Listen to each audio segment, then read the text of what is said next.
I'm Blair Rubel, and I'm Director of the Comparative Urban Studies project here at the Woodrow Wilson Center, and I want to welcome you.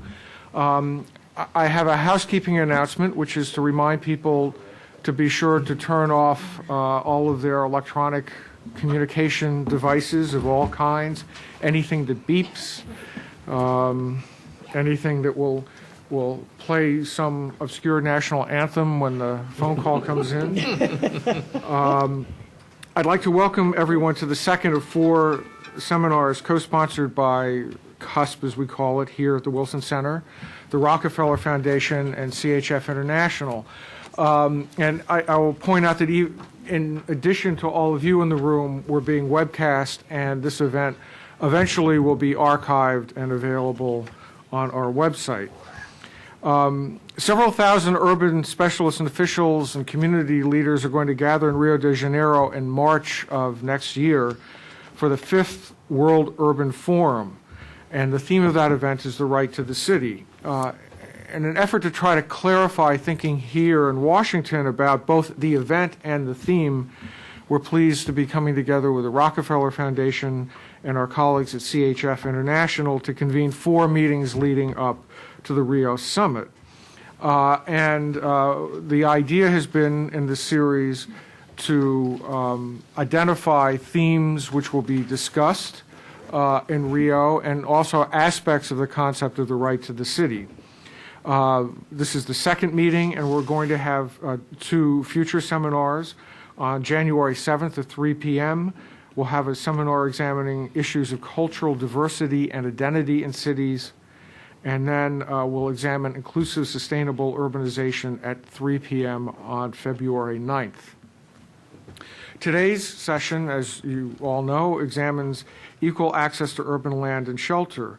And before I identify, I'm not going to introduce because you have biographies of the speakers when you came in, but I'll identify the speakers. But before doing so, I want to thank the people who made this meeting possible. Matt Shandy and Megan Garrity from CHF, Bob Buckley and Ben De La Pena at the Rockefeller Foundation, and Lauren Hertzer and Allison Garland here, who are in the back of the room. And if you have any questions about CUSP, they will answer them. Well, the 4 panelists today represent a number of different global regions, professional backgrounds, and they bring a rich variety of perspectives to the issue of equal access to urban land and shelter. And again, the biographies are available outside.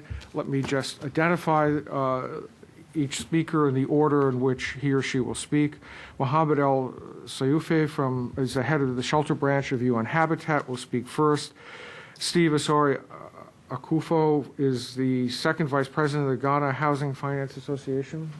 Steve will speak second. Milton Funes is country director of the Honduras, CHF International Honduras, and Janice Perlman, founder and president of the Mega Cities Project and author of numerous books which we all have to read.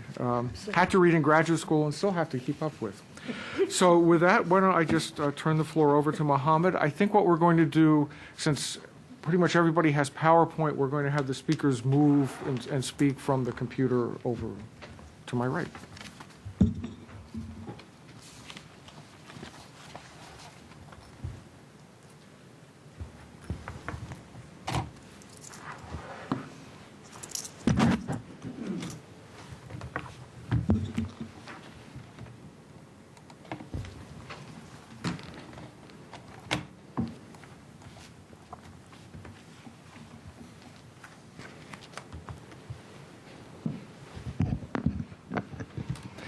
Thank you, Blair. Good morning, everybody. It is my pleasure to present to you what UN Habitat is doing to contribute to the subject of this seminar, equal access to urban land and shelter. I was requested to present something about the shelter vis-à-vis government priorities in the urban sector. We live in an age disturbed, confused, bewildered, afraid of its own forces, in search not merely of its road, but even of its direction. These words were mentioned 102 years ago. Unfortunately, they still have relevance to the area we're speaking about. Cities are opportunities and challenges. They generate wealth, enhance social development, provide employment, incubators for innovation. However, they are pockets of poverty. They have exclusion, marginalization, environmental degradation, and decay. The slum challenge, we counted 18 million new slum dwellers per year from 1990 to 2001. The projection of 27 million per year for the next 10 years. 38% of urban growth happens in slums. The map shows where the concentration, Africa, Southern Asia, where we have 70 plus urban dwellers living in slums, and it decreases as we go northwards. Habitat's mission and vision. The Habitat Agenda stipulates two main areas: adequate shelter for all and sustainable urban development. Our position in the development arena: we are a lead agency for MDG 7, Target 11 on improving living conditions for 100 slum dwellers. And for that, we've developed, under our medium-term strategic plan, a focus area 3, which is called access to land and housing for all. In post-disaster emergency areas, we are also a lead agency on the shelter cluster for post-disaster reconstruction, having a strategic policy on human settlements in crisis and sustainable relief and reconstruction framework. Excuse me. Habitat's challenge: effective advocacy and monitoring and partnerships, inclusive urban planning, management, and governance, pro-poor land and housing, environmentally sound basic urban infrastructure and services, and strengthen human settlements financing systems. At country level, we aim at maximizing impact in the field of housing and urban development, promote inclusion of urban agenda in the country, development strategies, support countries to formulate policies and strategies, and implement policies with partners. Back to the question, shelter vis-à-vis government priorities in urban sector. It would be too much of a demand to put the onus on governments. Therefore, we believe in Habitat playing a catalytic role, and through Habitat national committees or urban fora, develop platforms for addressing the urban issues and challenges. At the central level, we're looking at ministries of housing, land, urban development, finance. Within academia, we look at research institutions, universities. With the civil society and private sector, all the actors, locally with the different municipalities, and internationally with external support agencies. This should constitute what we call a Habitat National Committee or urban platform or forum.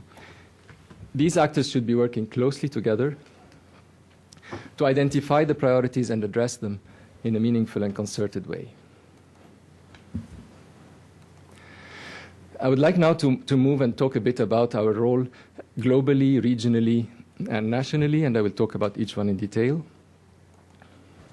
At the global level, three main entry points: advocacy, development of tools, and knowledge management.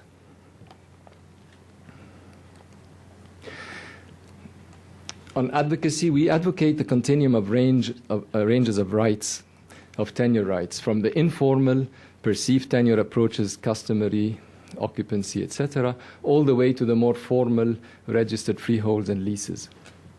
It's very important to address this because the current failure in addressing tenure has resulted in the creation of slums at a large scale. Second point, I would like to talk about the tools and the development and promotion of 18 tools.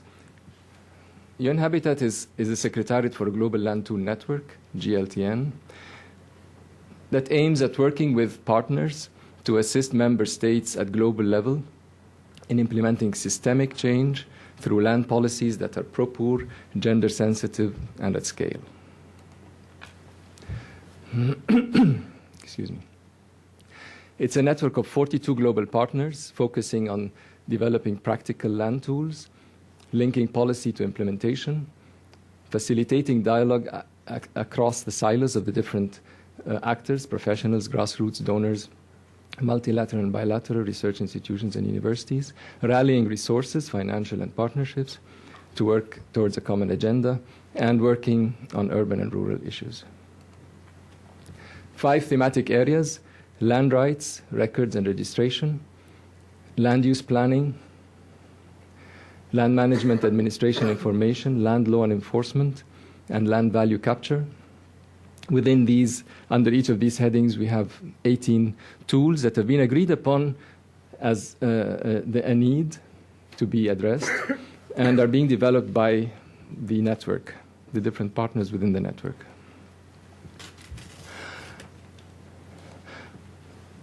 So we have 8 cross-cutting topics: governance, the MDGs, post-conflict, environment, gender, grassroots, Islamic mechanism, and capacity building mechanism. All these that are cross-cutting along the 5 thematic areas. And these priority land tools have been identified by the different partners based on global needs. International partners include rural, urban, international civil societies, international training, research institutions, professional bodies, bilaterals, and multilaterals. How do we make a difference? A strategic view and approach to land. Habitat and the partners have comparative advantages. They put them together in concerted efforts. We work in the most deprived and poorest countries, identifying niches and entry points where difference can be made, valuing partnership, local and global, understanding the synergies, dynamics, linkages between urban, rural processes, land, housing, finances that are all related, and building on lessons and innovating where needed. Developing different tools and guidelines, starting from rights to procedures to different ways of developing pro-poor land policies and having an effective land sector. For housing, we also look at the 5 components, land being one, finance, building materials, labor, and infrastructure, looking at strategies, tools, activities, and policies, how to influence institutional frameworks and legal and regulatory frameworks to achieve housing. Thirdly, in the global domain, knowledge management, documenting good practices and dissemination. In the case of post-disaster projects, for example, we've developed a shelter catalog together with UNHCR, the International Federation for Red Cross and Red Crescent societies. Looking at different case studies, such as the Mozambique flood that started in February 2007, and how the interventions have happened to reconstruct the washed away buildings, housing units. In the case of earthquakes, how to initiate post-disaster housing and then redevelop the housing stock through seismic resistant types of construction. And in Peru, again after the earthquake, rapid reconstruction and provision of shelter to house the people that lost their dwellings. By using transportable shelter materials, transitional shelter solutions can sometimes be found until the right land issues are resolved. Rather than being bulldozed, you can move away with your house from one spot to another. So the aim is improving knowledge on equitable land and housing rights in this case. At the regional level, we move from global to regional now. We're looking at policy support and capacity building as 2 main entry points.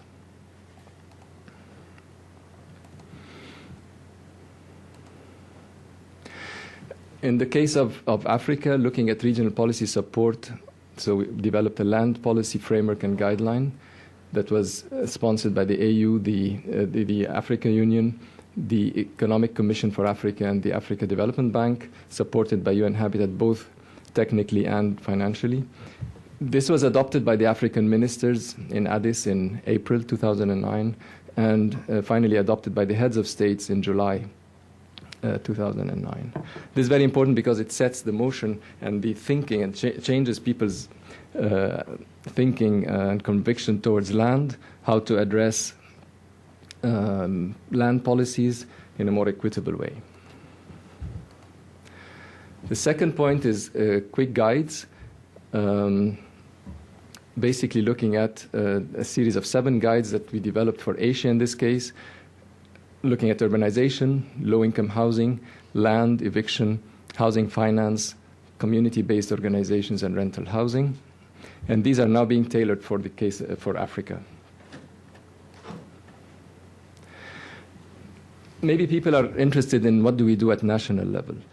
I just spoke about the global and regional levels, excuse me, where we set the ground and the principles and maybe the policy thinking that needs to be advocated and changed towards more practical and inclusive policies. But how does this work at the national level? Again, in this case, we have 3 entry points: capacity building, piloting and testing innovative approaches, and institutional capacity building. Allow me now to give some examples, please. In the case of capacity building, we're looking at slum upgrading in 12 African countries. This is a multi-phase program. It's currently covering about 30 countries. In phase 1, we do rapid urban sector profiling for sustainability, which is a profiling that is being done by the key actors, key urban actors, relevant ministries, local authorities, civil society, supported by UN Habitat and our different units, the regional training capacity building, regional technical cooperation, the shelter branch, global urban observatory, environmental section, urban development branch, etc. And working together with international partners, the EC is funding us in this. The Africa, Caribbean, Pacific Secretariat we are working within their 79 countries, plus other international donors and UN Habitat. We usually do a profile per city, the capital, middle-sized and small-sized city, and the national urban profile, where the priorities are identified by the various actors through consultative processes. And currently we are doing 18 states, which is a total of 54 cities, in 11 in Africa, 3 in the Caribbean, and 4 in the Caribbean and 3 in the Pacific. The first 12 countries that completed, so it's an additional 12 countries are now moving to phase 2, which is slum upgrading policy and program development. These 12 countries are in Africa, and we are developing regional policy debates through the Africa Ministries of Housing and Urban Development, as well as developing programs to address slum improvement and urban development. It's an integrated approach looking at the different thematic areas: slums, housing, land tenure, environment and planning, infrastructure, housing finance, governance, gender and youth, and security and safety. And all these are supported by different habitat units with important cross-cutting issues: training and capacity building, gender and youth, global urban observatory support, planning and governance, and then the regional and technical cooperation.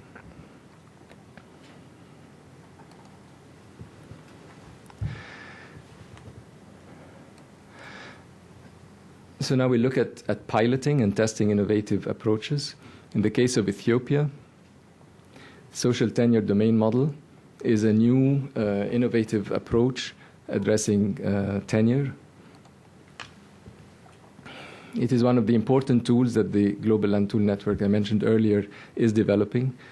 In the case of Ethiopia, 22 million land certificates in urban areas have been, in rural areas, have been issued. The problem there is managing this large number. So providing land, in this case, we're providing a land tool solution to manage land records and improve security of tenure. Piloting and testing the social tenure model in rural Ethiopia will start hopefully early next year.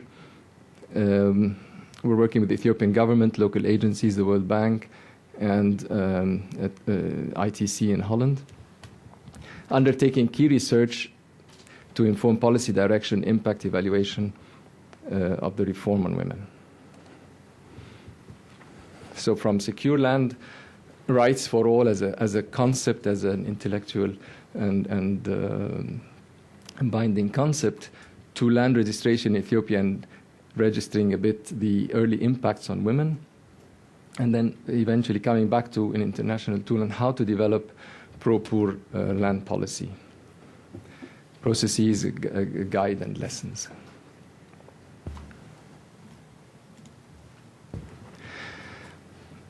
I will move now to institutional capacity building, the last part of my presentation, where we have two cases, Kenya and Somalia. In the case of Kenya and Liberia, we're looking at harmonization, alignment, and coordination, working with various partners at the country level. Habitat is the secretariat for the Development Partners Group on land in Kenya. We're providing technical support there, implementing the Paris Declaration on harmonization, alignment, and coordination of aid, the HAC, demonstrating our independence and building trust, establishing the non-state actors on land along with the development group,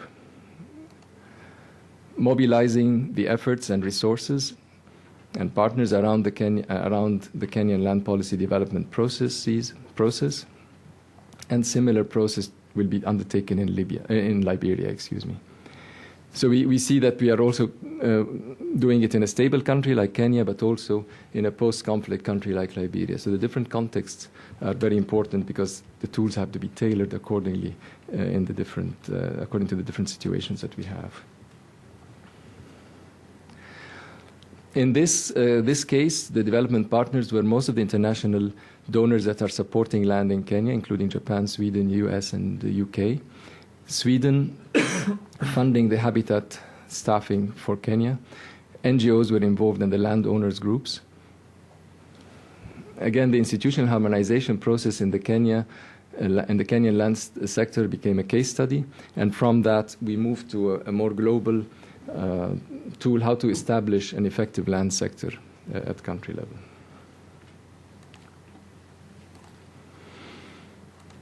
And my last case study will be mentioning something that we're doing in Somalia for the last 15 years, I would say, institutional capacity building, where we developed an urban development strategy looking at urban governance as well as urban management, the two main components of local development, with central issues that have impact on both. Starting with, I just give an example on land management here. We start with a study or a project document or a program document, move to training, where we would be training the governance, the local leaders, the local elected councillors, and the technical people for the management part. Training is followed by piloting projects where the council would take decisions on what to do in terms of land. Their decision is given to the technical arm that then, with technical capacity building, is supported to undertake a pilot. Upon completion or during the process, we upscale, meaning we look at central issues, we work on the normative aspects, we look at policy development, institutional, financial arrangements, and regulations. Now this creates what we call the enabling environment that allows us then to replicate in the other towns and cities. This is all in Somaliland, north-west Somalia. Somalia is plagued by a large number of internally displaced persons, as well as the returnees that have come from Ethiopia and surrounding countries, staying in camps. A lot of these camps have been struck by fires because of the high density and the precarious construction. The UN had a joint task force that addressed and looked at these issues and defined the way forward. And through a roadmap, improved the IDP situation by identification and donation of plots. And now this is where land becomes an important issue on availing land for housing and settling the internally displaced persons, resettlements to new sites, and then the de-densification of the current camps. And this already has started and is now near completion. Initially, the town had these orange spots at the locations, and the municipality decided to put the IDPs 11 kilometers away from the town. Very unsustainable, very harsh on these poor people. And therefore, the approach was to look at possible areas for incorporating those IDPs within the fabric of the town. And this meant that we had to work together with the landowners to try to have this swapping and to accommodate some of the IDPs while getting some benefits for the landowners. And also supporting in the construction and the development of housing for these people. So I covered the global aspects, the regional aspects, and the national aspects. I thank you very much for your attention, and if there are any questions, I'm willing to answer. Thank you very much. Next, we'll hear from Steve, and as we're making the switch at the laptop, if anybody in the back would like to move up, there are seats that are closer, and it'll make the logistics a little easier for the people who will be, if there are any other late arrivals, so we appreciate it. Thank you. Okay, Steve, the floor is yours. Thank you. Yeah, good morning, ladies and gentlemen. I will race you through an overview of the Ghanaian situation in terms of housing, urban development, slum upgrading, and prevention. Now, what makes me a bit worried really is that when I start trying to list the number of conferences and workshops and so on, and the fact that at almost all of these there were Ghanaian delegations and leaders, and we still are in a worse situation than when they started, then I get worried. In '76, I was a student of architecture when they came back from Vancouver. I myself led the delegation 1987 to Nairobi when UN Habitat was, I think, first established there or something like that. People have been to Istanbul with all, and the situation doesn't seem to be getting any better. In fact, at the last count, what we saw is a new mayor, ordering forced evictions because he wants to beautify the city. And so if we've been going to all these, and all of these things have been established, slums not only formed because of this, and also because of bad policy, political will, and so on, why are we still talking the way we are talking? Because it is not as if we haven't known what has caused the slums.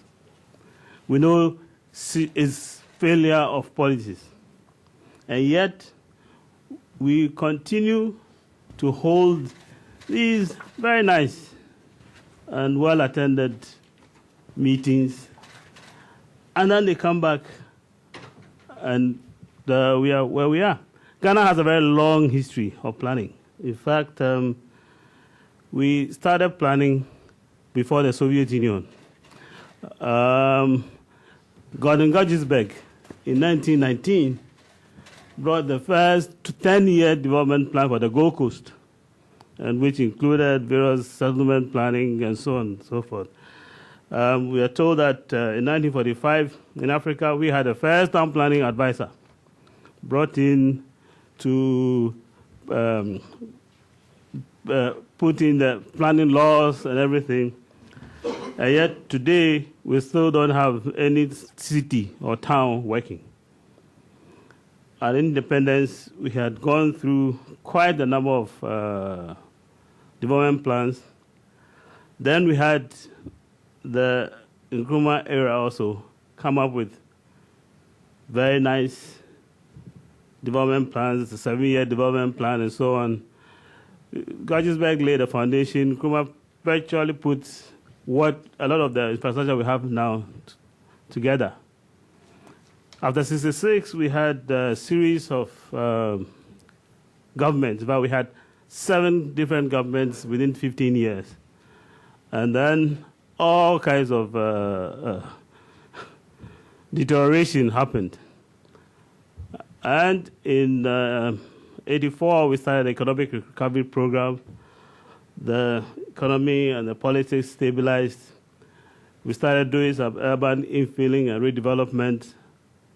And this passed the new government. In fact, in coming to power, said we're going to look at national human settlements and housing in 5 main areas.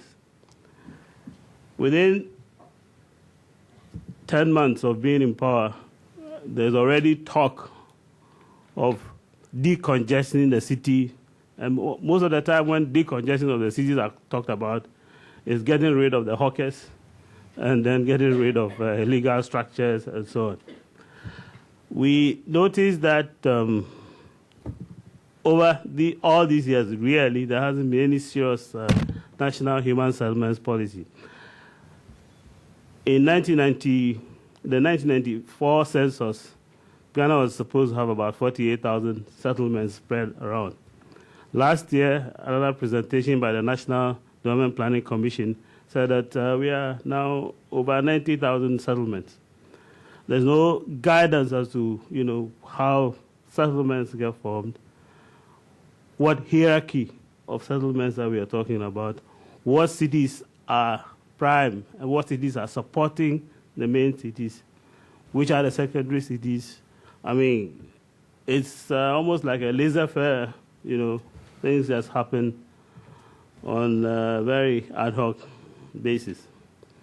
So when you look at all of these and all the attempts that we have made, and usually with donor support and everything, you still wonder how come we are where we are and whether it is worth continuing with this process, because there doesn't seem to be any solution in sight.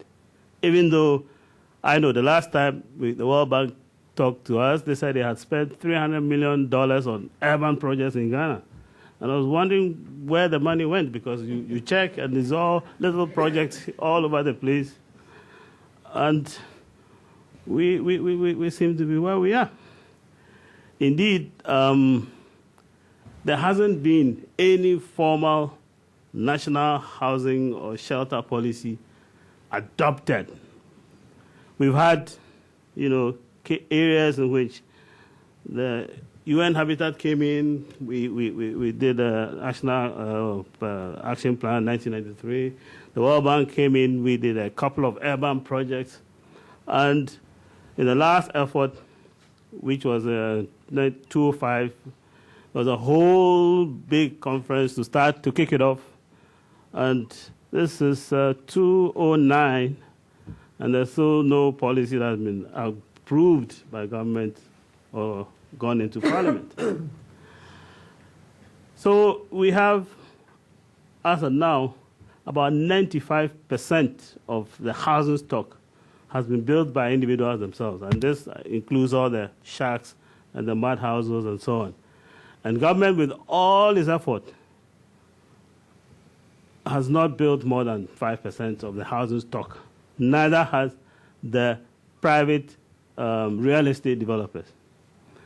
So when people talk as if the shacks that the illegal people have built are temporary things that have to be cleared, you begin to ask questions whether they've learned anything at all from all the effort that has gone on around the world. Ghana has been urbanizing very rapidly in 1921 and so on. In fact, for a very long time, when we were in primary school, we used to say that 30% of Ghanaians lived in the urban areas and over 70% lived in the rural areas. As of last year, we went past the 50%. Indeed, next year, we are supposed to have 51.5% of Ghanaians living now in urban areas.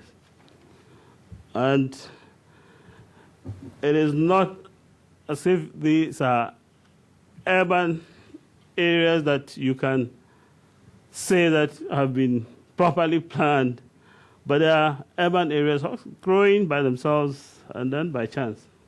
Indeed, Accra presents a very, very, very serious challenge to all of us. The history of Accra is very interesting. You had always the coastal fishermen who had their rural villages, and then two castles appeared somewhere in the 17th, the Christianborg Castle and the James and Usherford castles. So the city then grew around these castles, and then the link between these castles, as you can see, there's a few Accra's growth through the ages. Now, what is interesting is that at each time, the colonialists planned certain places for the civil servants and public servants, whilst the the indigenous towns grew by themselves like typical African villages not based on motor car and stuff. So almost at each time you have a blend of very traditional parts of the city growing, and then new parts well laid out also, growing in various directions. Indeed, for a very long time, those traditional areas were not even part of the planning schemes. But now we have a general scheme covering them. What we haven't been able to do is who is encroaching on who's.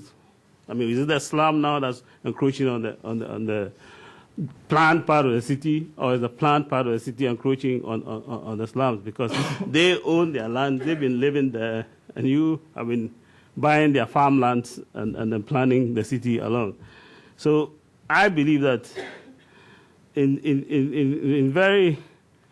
the very near future, we're going to have some serious conflicts, because in the periphery of Accra, almost all the little villages and their farmlands have been sold, and people have built mansions, and the villages are still sitting in the middle of each of the neighborhoods.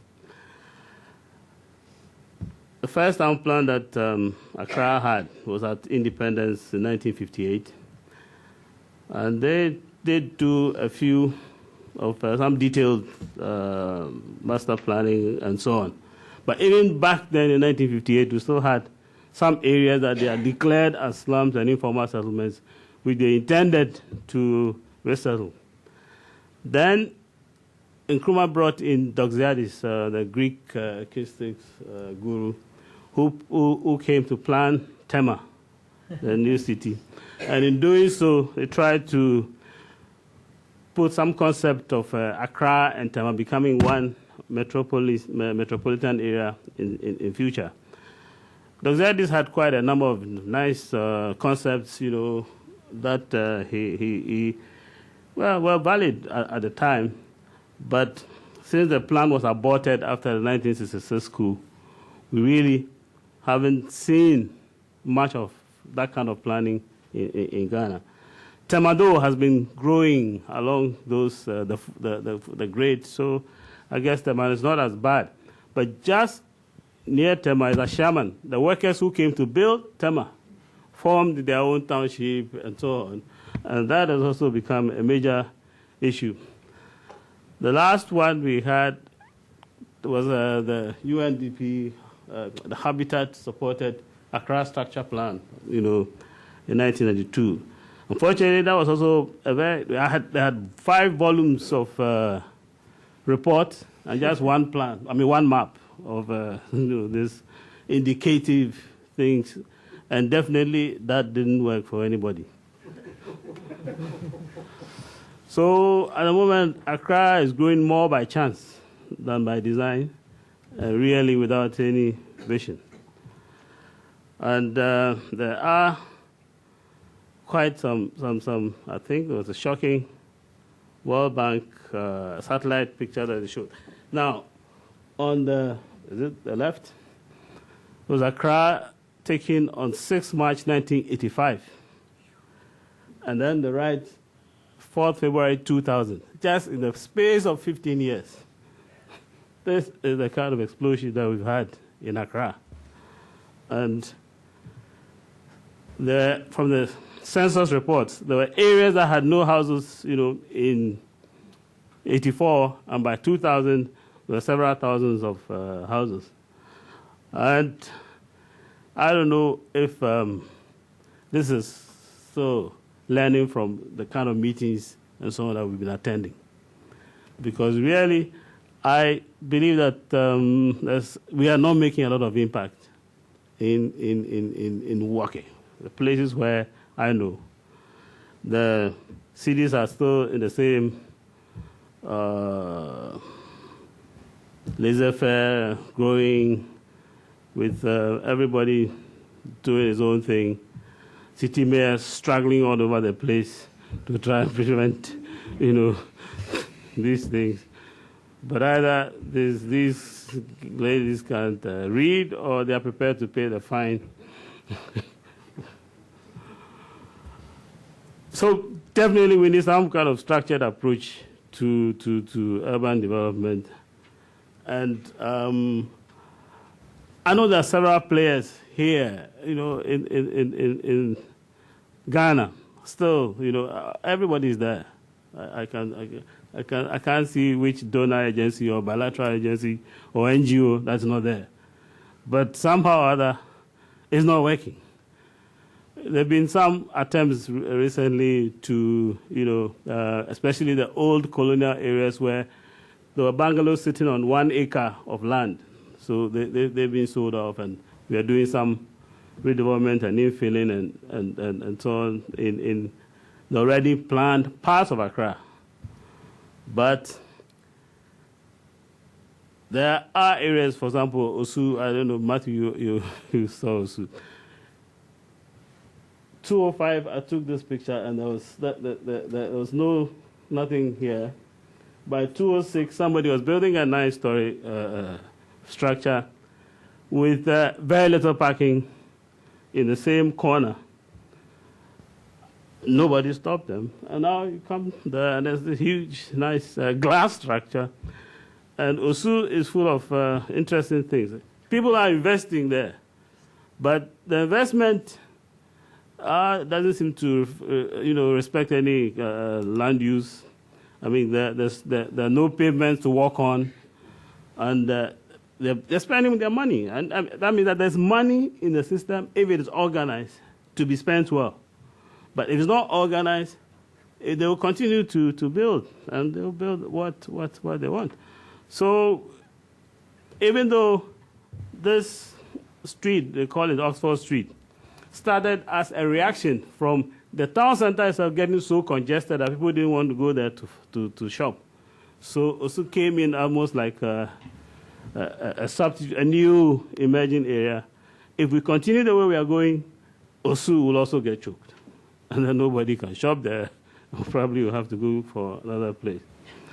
I mean, there's no control over styles. Everybody's built. Somebody decides that he wants to build like a Chinese pergola, he'll go ahead. Another person wants to build all glass, he goes ahead. Some build 9, some build 3, some build 4. And really, that's the kind of development that we are confronted with. On the periphery, as I said, there's people are building on the various farmlands, and this is spreading and spreading. And the interesting thing that you can have somebody with almost a multi-million-dollar mansion, and the next door is a kiosk, and he's also, well, that's his land. That's what he's also building. So you see that we have the plan is so sporadic and non-compliant, as Chairman said. I mean, they made a presentation to us a few years ago in June. Development seems to be way ahead of any plans of the city or the utilities for catching up. And there was a time that it's not only just the private sector. The government, this is like 2-3 years ago, took all the newsmen to go and cut the sod for a new housing development. And the water, people said they were not aware of it. And the roads were not aware, and Electricity Corporation was not aware. But the Ministry of Works and Housing was cutting the sod for a new housing estate, which means that the utilities had no plans of extending their services even to those places. And that is because there's been, well, also a big argument. I don't know where the planners got it from, about structure plans and master plans. And they said, I don't know, master plans are cake. You don't need any master plan. No, it's a structure plan. But the structure plans that they're coming up with are also very indicative, very sketchy and indicative, without any serious detail, local plans. So we may have to look at going back to the basics and seeing how a city like Accra can be saved from itself. We know that there are various technologies and so on that should be able to, because there's a lot of data. You find GTZ carry out a project and have a lot of data, and most of it is with them, and the small sector that employ them. Then another group will come, Danida or SEED. I mean, there's so many donors, each with a lot of data, but the data resides more with them and the small sector that they work with. And you can't access from anywhere what has been done already. Indeed, when we checked under the various urban projects, almost over 30, small and medium towns have been covered digitally. But until you go looking for it in on somebody's computer, you're not likely even to have access to them. Well, we just put in this because we think that elsewhere where there's progress, there's serious, planning going on. And this thing that, you only need indicative planning, I don't think will help us very much, because the Shanghai City Planning Museum is still a good place to go and see what others are doing. Now, when it comes to slums, I think the problem is even worse, because we have signed on to the Millennium Development Goals, and from time, even now and then, you get some newspaper raise it, and everybody talks about it. And then it goes down for about maybe a month or two. Then somebody will raise another of the goals, and then it gets talked about. And it's, you don't see that's a national campaign that is going on. And we like to quote a lot of figures of what the housing deficit is. Some people say it's 400,000, others say it's 1 million. What they fail to realize is that when we say there's a 500,000 housing unit deficit, it means some housing units that should have been built have not been built. But the people who must live in those houses have been born. So they are there. And nobody asks where the deficit goes. Surely it must be the slums, because that is where it's easy to find some place. Of course, overcrowding and so on comes in. But in Ghana, when we are talking about slums, we are looking at very interesting situations. We did a survey on some 6 areas in 2007. Now, Jamestown is old Accra. It's over 200 years old. You know, it's been there. This is an area that should by this time have been a World Heritage Site if we have, you know, paid enough attention to it. But it has deteriorated into a slum. Then we have the Adedinkpos, which were then peri-urban areas when Jamestown was the heart of the city, which have also consolidated and become part of the city and then deteriorated along with Jamestown. We have the famous Nima. Nima was the biggest slum, well, it still is, but these days nobody talks about Nima as a slum. In 1949, on the Accra survey maps, Nima did not exist. By 1958, Nkrumah's government was already thinking of resettling them. Nobody did anything. This is 2009. I don't think anybody will dare talk about touching Nima. So these days when they're talking slum and illegal settlements, nobody mentions Nima because I think there were about 100,000 people living there now. Then we have the Kotobabis, which border on Nima. They are a little bit more higher income than Nima, but they have virtually the same kind of arrangement. The latest one is the one that people refer to as Sodom and Gomorrah. Now, that is old Fadama, and it's near the Kole Lagoon. And the reason why it was called Sodom and Gomorrah is because people felt that one day the floods will come, and then it will clear all of them. Well, the floods haven't come as yet, and it's been growing for the past 20 years. And every mayor promises to clear them because there's a Kole Lagoon restoration project being funded by Badia and some other donors going on. And everybody says that the existence of the slum impedes the project.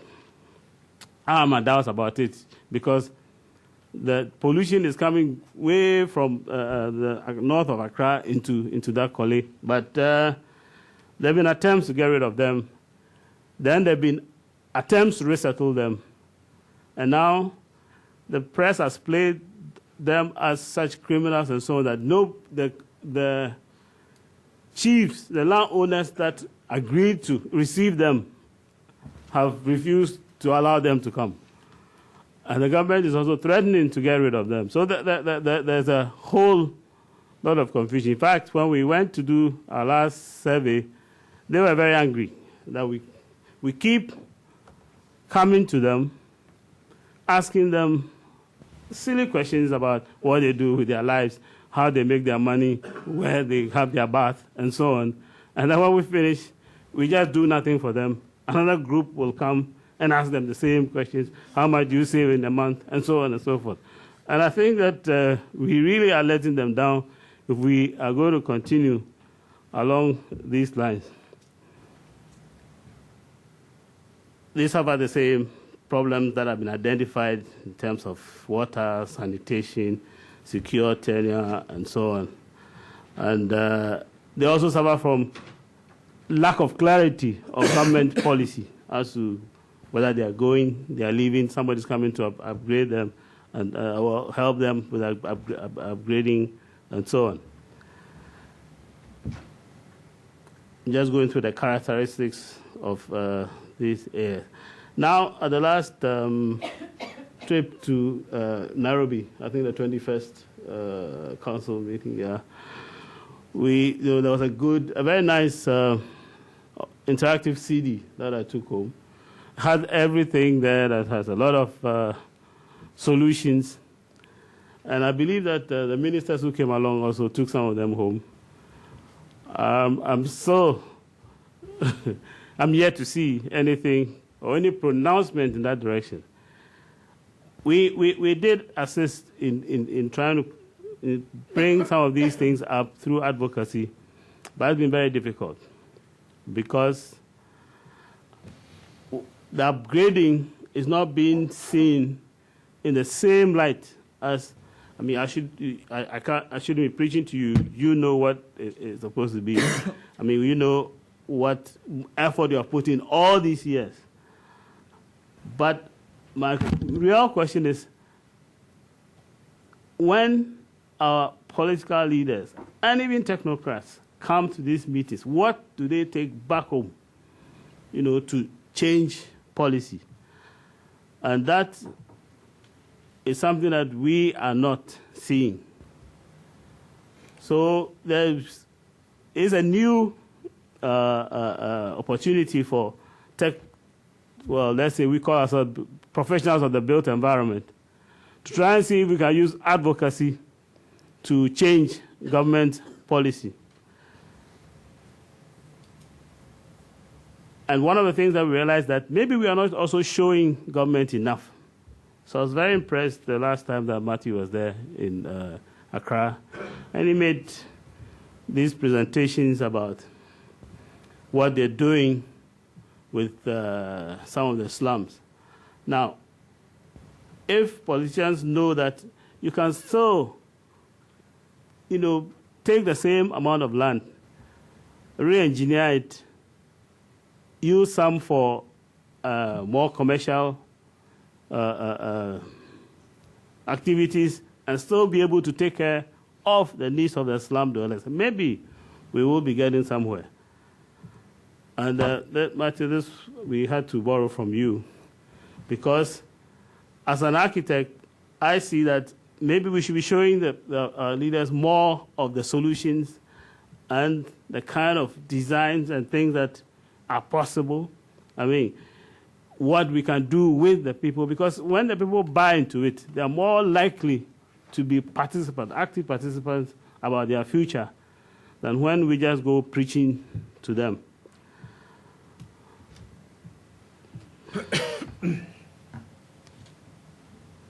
So the solutions are there. I think that we must dwell a lot more on what we can achieve and what the people can see will help them improve their lives than the tons of reports that, you know, we see flying around. Luckily, there are moves all around, and I see Rio as an opportunity for us to maybe re-strategize if we are going to reach at least the urban poor in Africa and in Ghana in particular. Thank you very much. Thank you.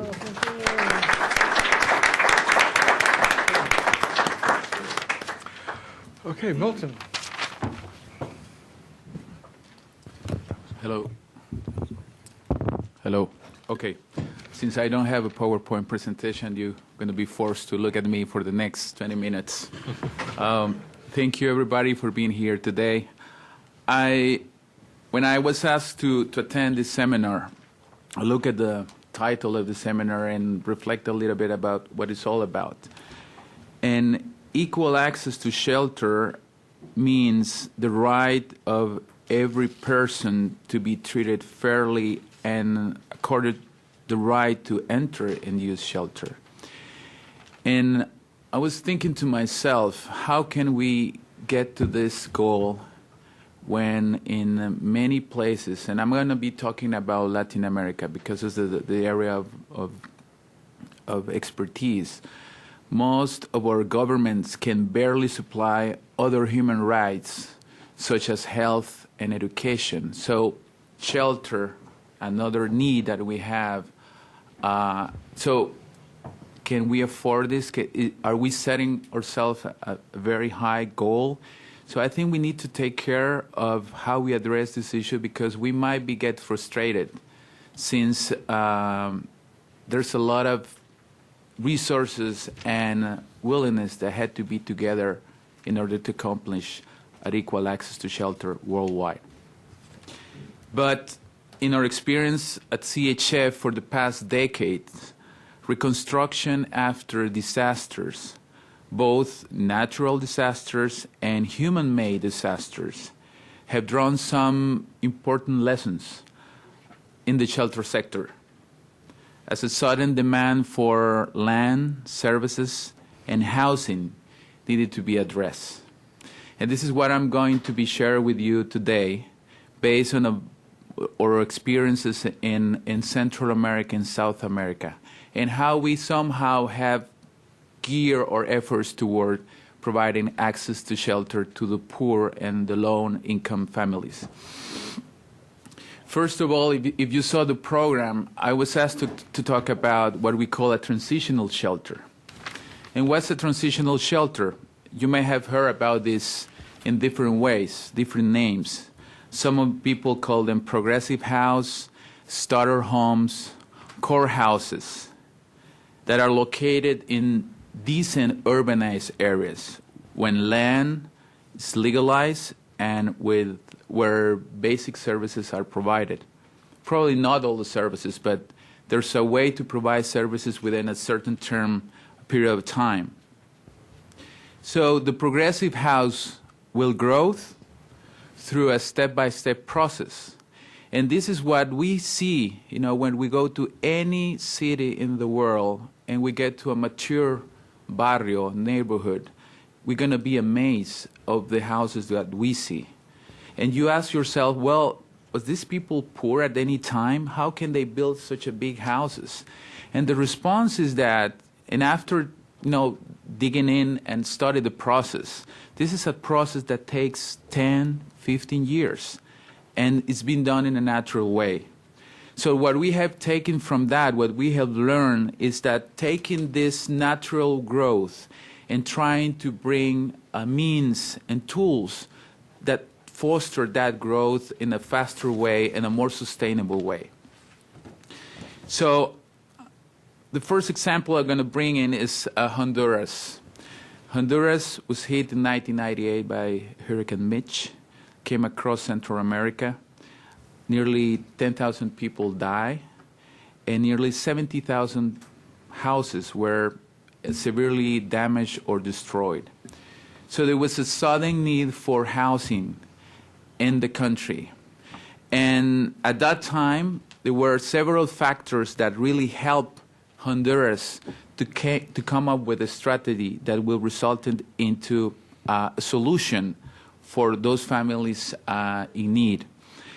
And I remember being there at the municipality in Tegucigalpa as a volunteer, trying to help, everybody in the sense of laying out the new expansion areas for the city. So we went back to revisit the urban planning, the master urban plan for the city. They haven't been touched for 13 years. So here I'm reflecting that in the 70s and the 80s, there was this big boom about urban planning, urban development, master plans throughout the city or cities. But I think there was something that was missing there. It is the fact that those documents were lively documents that you needed to keep on your desk, but not forgotten, in order to be updated on a frequent basis. So when we got to the master plan of Tegucigalpa, we realized that everything that was planned was never being encouraged or follow up. So we needed to, at that moment, sit down and come with a very quick planning process that was made both at the local and the community level, which is one of the key of success of what I'm going to be talking about. Then there was the political will. There was a natural disaster. The country was in a crisis. So both the central and the local governments were there to commit for the needs of the poor and the families that needed a house.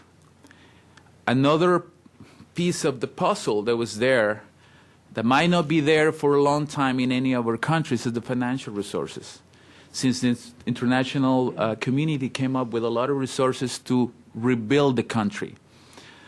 As I said before, one of the key elements in this process was community involvement, which led to solutions that were already agreed by the people when we came up to the practical portion of the project. So we came up with we believe with the right product for the people that was in need. And even though we were heavily criticized as CHF because rather than giving houses for free, we came up with a credit program that was given to the people that had lost everything after a hurricane. Our intention was at the time, because this is part of our mission, to foster self-help in people, because we believe that even the poor and everybody, we need to promote what is called pride and self-help, and make sure that they understand that they are the main actors in the reconstruction of their lives, and to get into such a big problem issue as the access to shelter. So believe me or not, I will say 95% of the houses that were built in Honduras were given for free. And we had this, I will say, small project. We built about 1,000 houses in this progressive model. So we were there around selling houses that were small and that people needed to pay. And most of the people told us that if we ever collect 30% of our loans, we would get to a successful level. But I won't make the story long. After 3 years, we recovered 98% of all the loans. And that created a revolving fund that was available for the people, that poor people that lost everything after a hurricane, to rebuild and start, increasing their houses. And once they got to the level, to start increasing, setting up micro enterprises. So it was a nice model that was there for 10 years. So instead of just parachuting in a country and building houses and live in the country, we were there to foster this growth.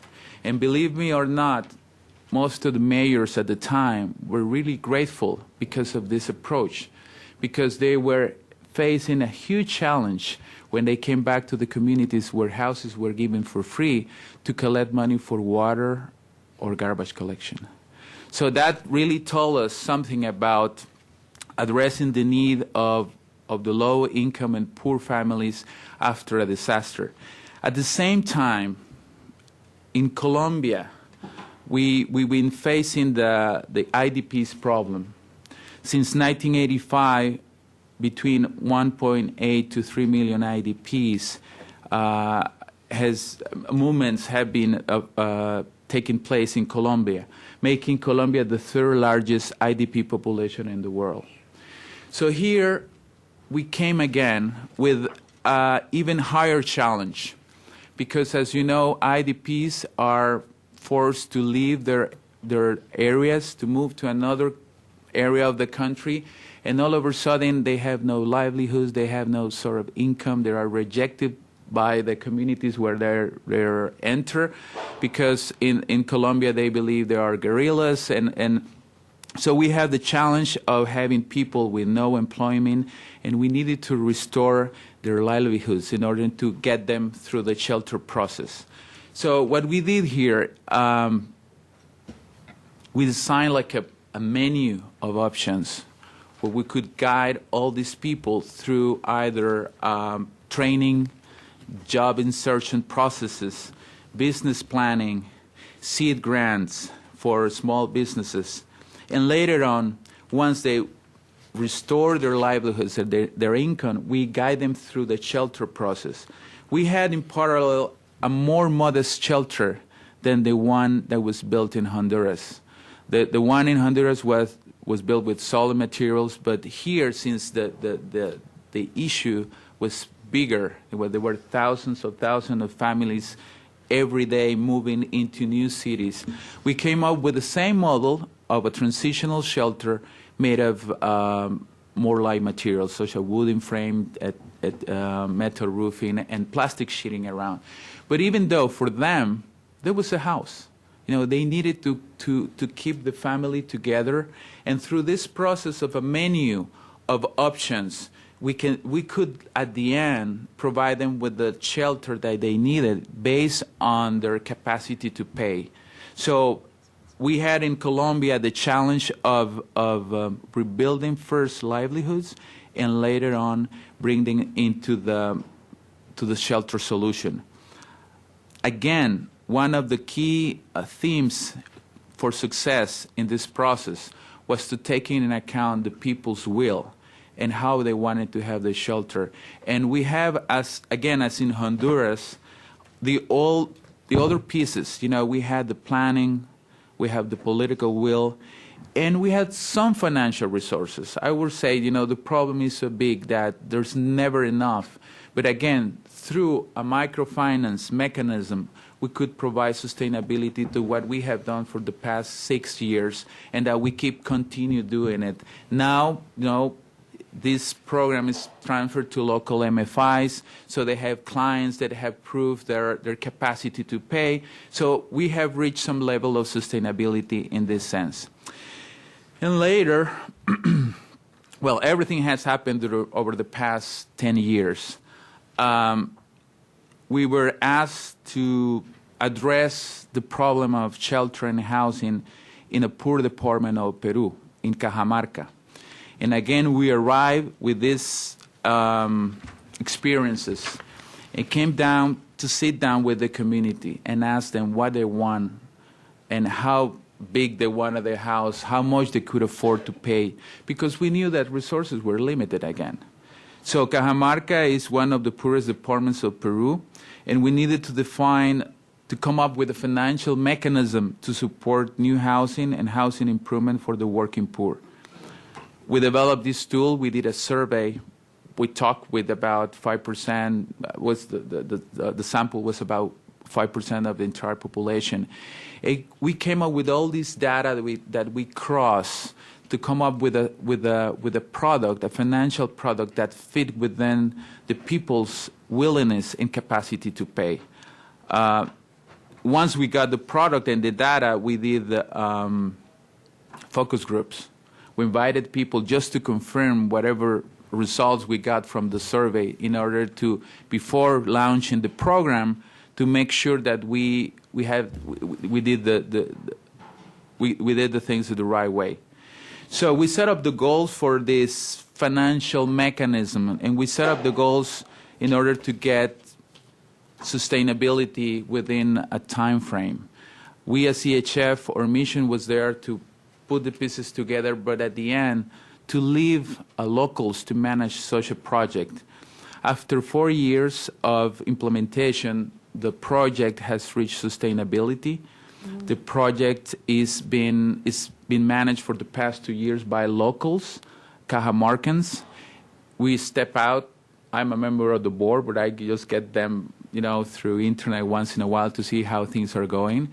But this is a way to show you that even with limited resources, we can come up with, I will say, a sort of solution that will guide us to this challenge of equal access to shelter. I'm a practitioner, I'm an engineer, but I'm a believer that microfinance is, until now, I think the only tool that has been developed to foster taking the poor from their stage to a higher stage.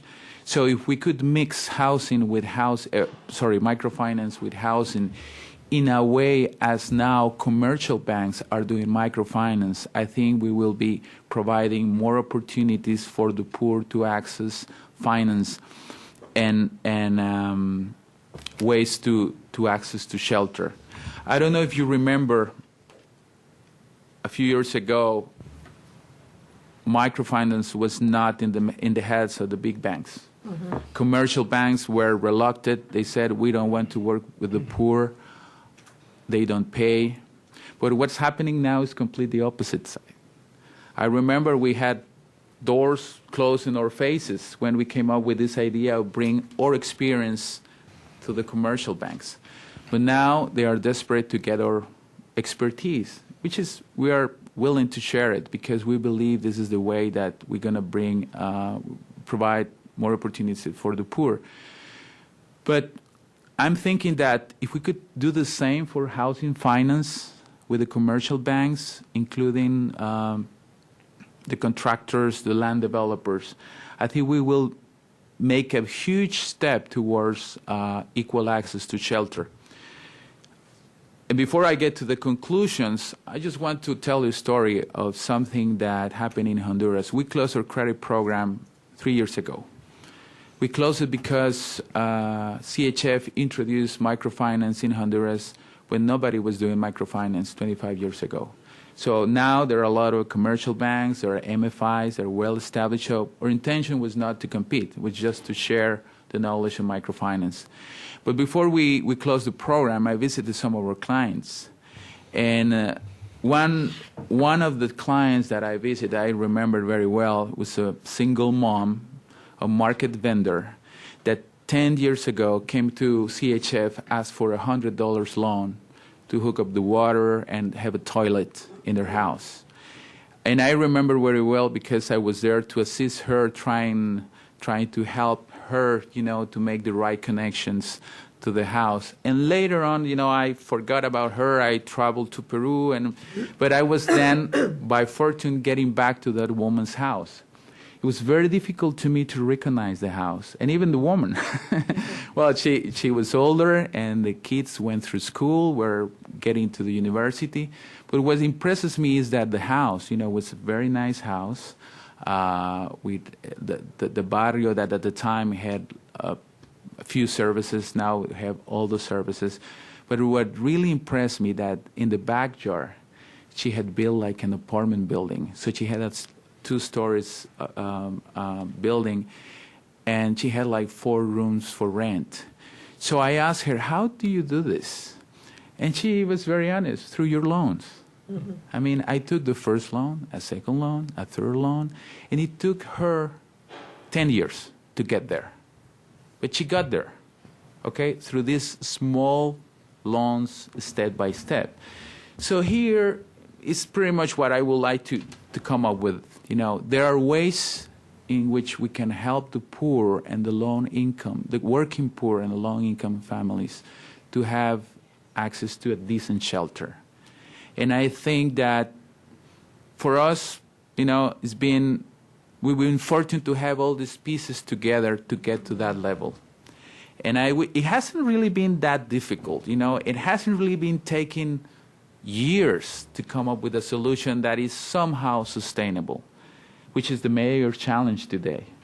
Resources are there now. We can have pilot projects that are successful, but that as soon as the funds are not there, there's not replicability of this. So this is what we need to think.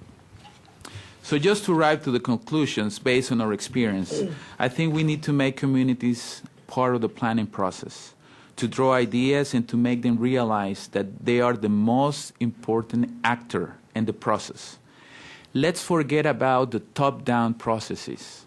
That was then. We already tried that, and we know that we haven't really been successful with it.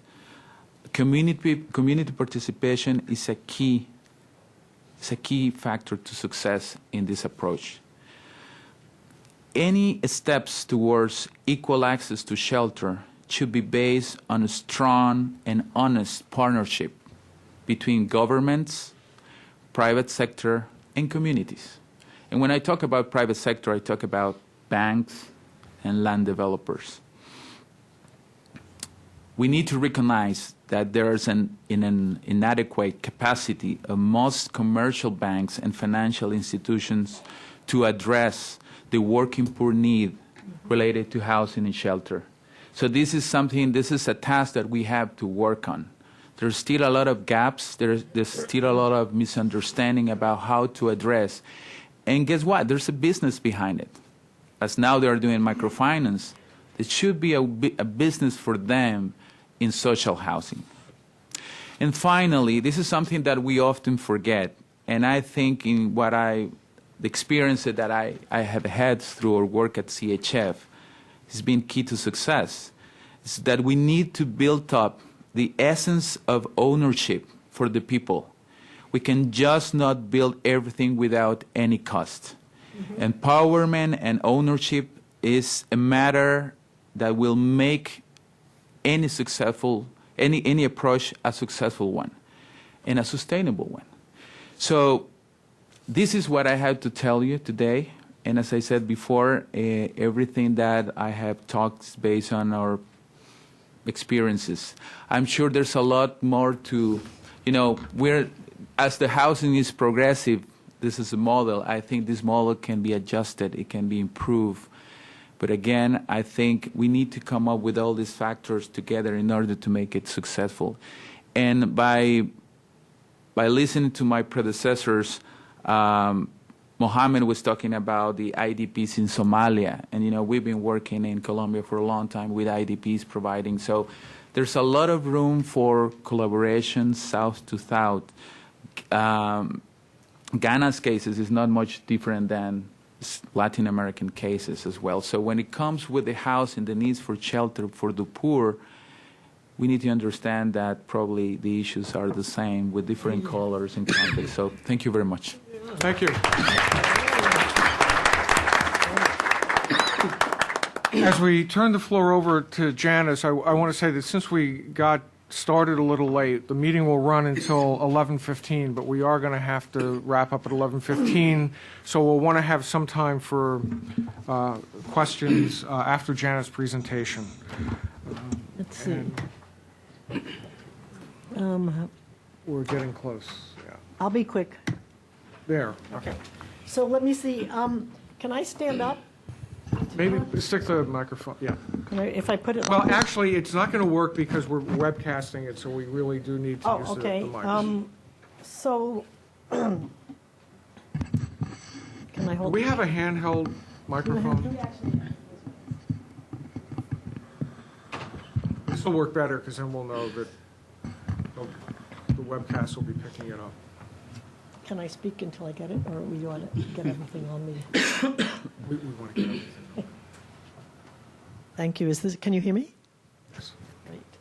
So first of all, I want to thank all of you for coming. And I see many familiar faces, and I'm very delighted to be here with you. And I want to say that it's an honor to be on this distinguished panel, and that I am thrilled to be at the conjunction of two of my favorite institutions, the Woodrow Wilson Center and CHF International. I'm just loving my work now evaluating the scale-up program of CHF International in Ghana and India. So it's just great to be learning from these issues. I want to divide my remarks today into three parts, and I will be very succinct in each of them. I want to talk first about the right to the city, which is, of course, the topic of the next World Urban Forum. Then I want to talk about urban land and shelter, and then I want to talk about equal or unequal access.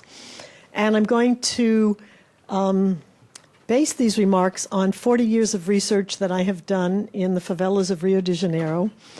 I started in 1968 and 69 by living in 3 favelas for 6 months each as part of my research for my doctoral dissertation. And I came back 30 years later to see what had happened with those communities and the people, and ended up interviewing not only the people I found, I found over 300 of the 750 people, which was amazing, but I also interviewed a random sample of their children and then of their grandchildren, because I didn't see the progress in the lives of their children that they had hoped for when they left the rural areas and came to the cities. So my first slides are going to just be a picture of, first of all, the marvelous city of Rio and how proud people are of the homes they have built on land that they do not own. The locations of where the original study was, this is the Rio de Janeiro municipality, and I picked a community right near the center in the industrial periphery and one in the municipality just to the north. This is the house that I lived in Catacumba, this centrally located squatter settlement. And this is exactly what it looked like at the time. It was dense. It was along a lagoon. It was accessible to work and to many, many job options and services that the middle class and upper class had. This is what it looks like today. All of this was removed in 1970, and a sculpture park was put here and some very upscale condominiums, about $3 to $5 million U.S. Purchase price for them. The industrial area squatter settlement that I lived in was called Nova Brasilia. This is what it looked like in '73 when I came back after, before I wrote my book, just to see how things had changed. And this is what it looks like now. So as you can see, there are a huge, even without interventions of upgrading, this second community looks like it's gotten a lot more developed. So that brings me to the first topic, which is the right to the city. So what do we mean by the right to the city? What I put here was the extension of human rights to collective rights, and these collective rights to space and place. But I also wanted to say that this is beyond shelter, beyond services, and beyond land, and it has to do with what my colleagues have just said, the participation in decision-making on those things. And it also has to do with having a voice, a real voice. And Steve and Milton really talked about this very eloquently in their cases. In the Brazilian case, the right to the city was actually a very active and dynamic social movement. There was a mobilization in cities around the country for the right to the city, and it was organized as the new 1988 Constitution was being drafted. Brazil had a military dictatorship for 20 years, from 64 to 85, and between 85 and 88 they were drafting a new constitution, and the elements of the right to the city were put into the Constitution as the statute of the city.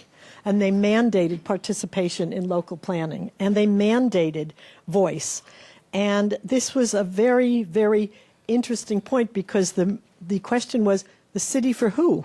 Is this city just for the elite, or is this city for those 4 out of 10 people who are often seen as invisible or living in subnormal agglomerations? And it was a huge political mobilization, and actually the interesting thing was this mobilization affected the Constitution, was put into law. Brazil elected a Labor Party president. He was in favor of it. There are many progressive mayors, and there were forums organized around the whole country in cities where people were openly allowed to express themselves. There's a new Ministry of Cities, and guess what happened? Nothing. Nothing. So the question of the right to the city is an enormously profound question. And the basis for that nothing is not legal. It's embedded in historical roots, in cultural roots, in psychological roots, and in very deep vested interests of political interests and economic interests. So it was very hard to get the right to the city worked out and written, and it was very hard to get it into law. But it's a much bigger task to transform the way people think about those who they now find it very easy to exclude and just consider expendable. So that's the first part of my 3 parts. The second part is about urban land and shelter, and that is one manifestation of the lack of the right to the city. When I did my study, there were many squatter settlements. This was Nova Brasilia, which had grown up on unused lands, often government lands, where there were hillsides and no one wanted to settle on them, or there was no technology to build on them, or they were too peripheral. But as cityward migration increased, especially after the Second World War, what happened is the city caught up to some of those settlements. Not that they ever liked any squatter settlements. There's a 100-year history in Brazil and in Rio of expelling, demolishing, and trying to prevent squatter settlements. But by the time it was 1970, when I took this picture, there was the force of the military dictatorship behind the impulse to remove squatter settlements, and the land values had gone up enough to make it worth it, them to remove it. So I was living in Catacumba, and across the way I saw a big fire, and what they had done was burn down one of the squatter settlements right in front of where I was, And in Catacoumba, the following year, they expelled everybody. This is where all those houses were that I showed in the earlier picture. And they put this wonderful barrier of advertisements of international products for the elite to prevent people from resettling there. So in that period of time, the 3 years from 70 to 73, 100,000 families and maybe 700,000 people were displaced. And where were they put?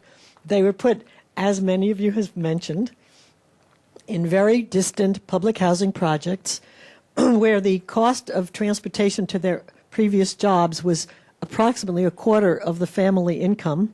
And since the family income went down because not all the family members could afford getting to their job, it became almost impossible. This picture, by the way, was taken only 3 years after this new project was built. And as you can see, there was a lot of corruption in the building. There was a lot of pocketed money. The quality of these houses was terrible, and this was the open space, which is supposed to be the gardens, was a big garbage dump. Now, if you couldn't pay a quarter of your previous before move family income every month, after 3 months, you were removed to what was let's say, intermediate position. This here is how the City of God looked that you all, how many people here saw the movie City of God? Right, well that was filmed in a conjunto, a housing project that's not the City of God, which is Cidade Alta, but it looks a little like this. This was how it looked in '69. If you didn't pay either here or in any other of the conjuntos, you were removed to what was delicately called triage housing. I mean, this is what it looked like. It was in a place also adequately named Paciencia, which means patience. It was in the middle of nowhere, where the Brazilians called the fim do mundo, the end of the world. In fact, one woman said, "Oh, Janice, exactly where is that the fim do mundo has its fin? Where's the end of the world? Because here we are." And they had so many people who couldn't pay that they actually had to produce massive units of this triage housing, 1 room per family, baking in the sun, no infrastructure, no jobs, no way to get to jobs, no medical service, no education. So that wasn't a really good housing project idea. However, this became a little bit worse because after 1985, when the drug traffic was deviated away from the borders of Colombia and through Brazil, and especially through Rio, and entered into the space of the favelas because it was a no man's land and it was not policed. The fear of '69 of losing your home and being removed and relocated was replaced by the fear of death. The big fear was the loss of life in the crossfire between the police fighting the drug dealers and the various drug gangs fighting each other. And that became a really serious way to show that the people who live in these communities had no right to their city. They had not even the right to protection of life and limb. These killings were done with complete impunity. And as you can see, it is a terrifying experience to be living your life not knowing whether your kids are going to come home alive from school or they're going to be caught in the crossfire, or your baby is playing on the front steps and the police have a blitz and they just shoot indiscriminately. And this is the reality today in Rio's favelas. It's become a war zone. You probably read right after the Olympics was granted to Rio the next week, the gangs shot down one of these police helicopters, and a large war ensued. So what did I find? In my survey, I found that in all 3 generations, that 1 in 5 people said that some member of their family had been killed in lethal violence. That is huge. That is an enormous toll. It's not a way to live, and it's not a way to be able to even build social capital or economic capital or your house. So what did that mean? First, it meant that their only asset, which was their homes, they'd invested everything, And they had a very, very active real estate market. Now they couldn't sell them. Even if they wanted to escape the violence and go someplace else, they couldn't sell their homes because no one wanted to live in a war zone. It also meant that their one great other asset, which was the social capital, the unity of the community, their community associations, their neighborhood trust, really went down. This was the people who said the community was very united, and it went down between the original interviewees. This purple is in 1969.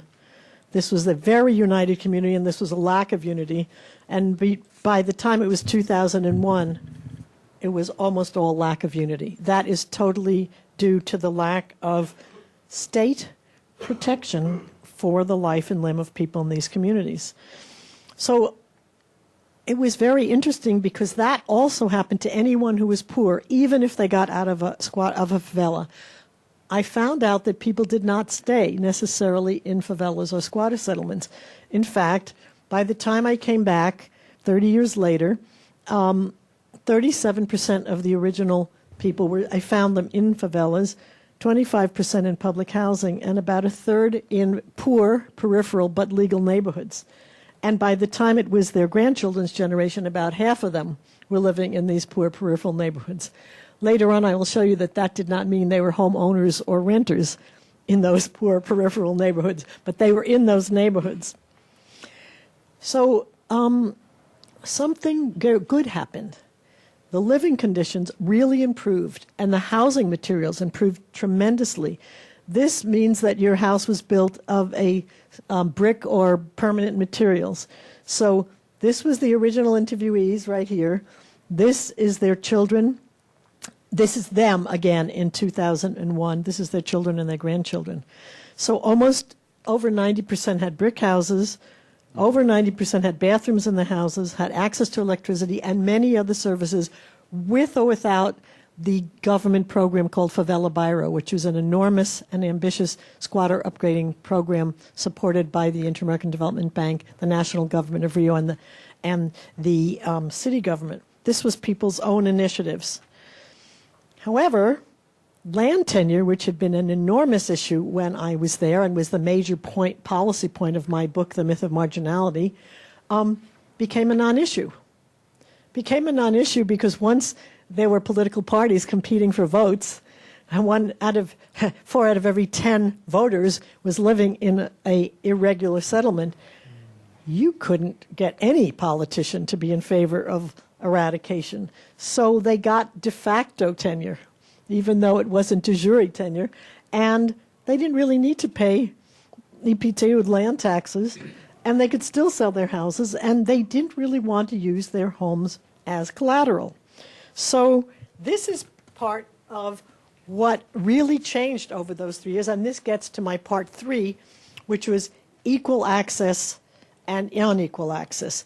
I think what we have to do right at this point is decouple home ownership from land ownership and from land tenure. It's quite interesting to me that it took about 30 years for many of the international development agencies and funding agencies to catch up to the importance of giving land tenure. And by the time they did, in many places, that wasn't the major issue anymore. Mm-hmm. So, I mean, as my colleagues have said, by the time these settlements become so enormous, there's no way. And so that's become 2 separate issues. And I would say that it's quite telling that there's always this gap between what the people really want and need at the time and what the academics write about, and then what gets to the public policymakers, and then what they finally get funded, and then what it finally gets to do. So my wrap-up conclusions are, going back to the larger picture, I wanted to say, first of all, that if you ask people if they have a formal title, an informal title, or no title, you'll see that there are, in neighborhoods, these are the people I studied, right? In the favelas, very few people have title, and most have no title. But I found it very interesting that in the neighborhoods, a lot of people had no title and a lot of people had informal title. It was about 50-50.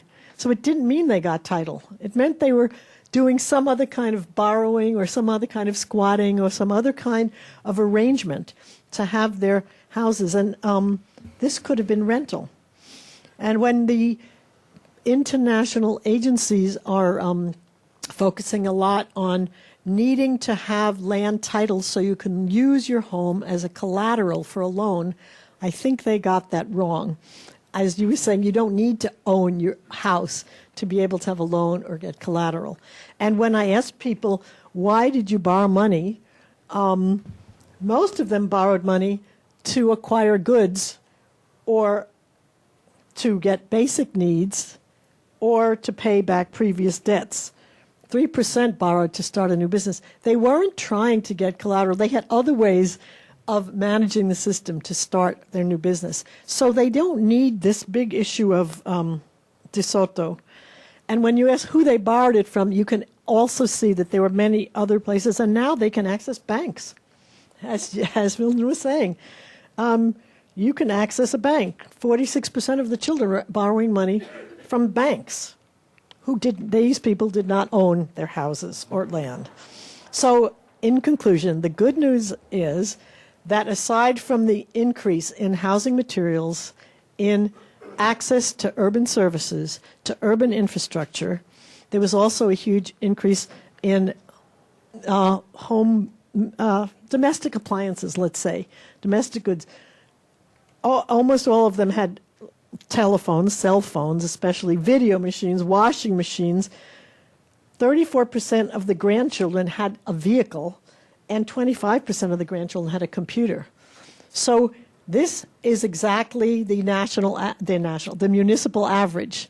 In consumption, these consolidated favelas reached the municipal average. They couldn't own their homes. They couldn't be citizens. They were only pseudo-citizens. They weren't treated with respect, but they had plenty of, they got all the status symbols they could. In fact, one of my very dear friends who helped me with my study, and was probably one of the smartest people I met. He'd gone to a Jesuit private school, and he was living in Catacumba.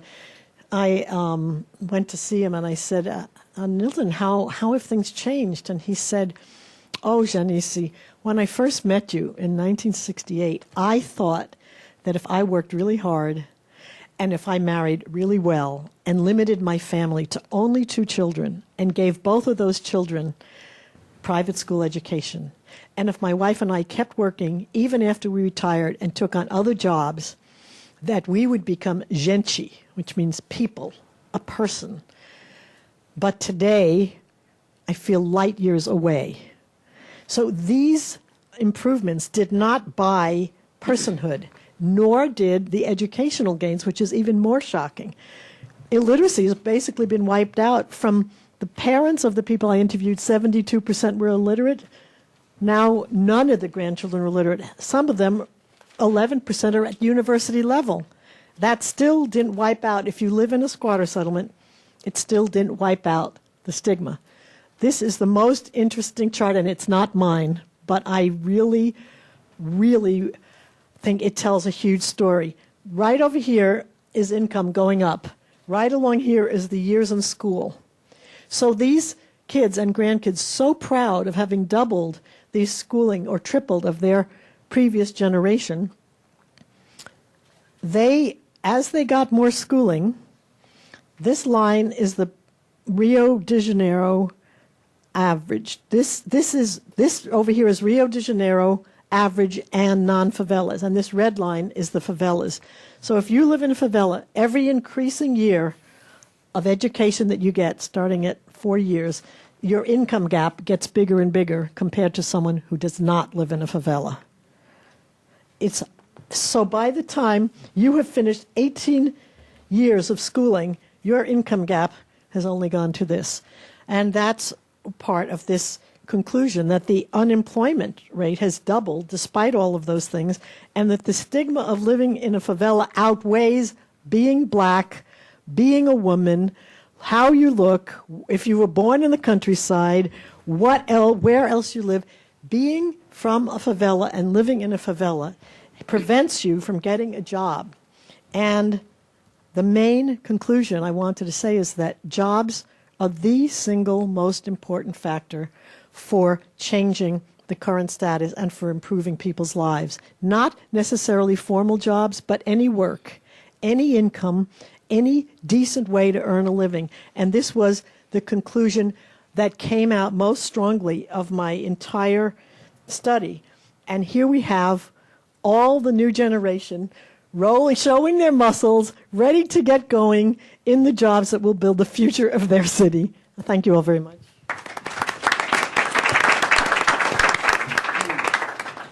We have about 15 minutes for questions or comments. What I'm going to do is just throw it open, but ask people to be very direct.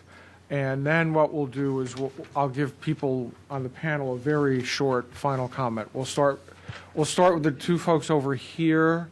We're getting you microphones now.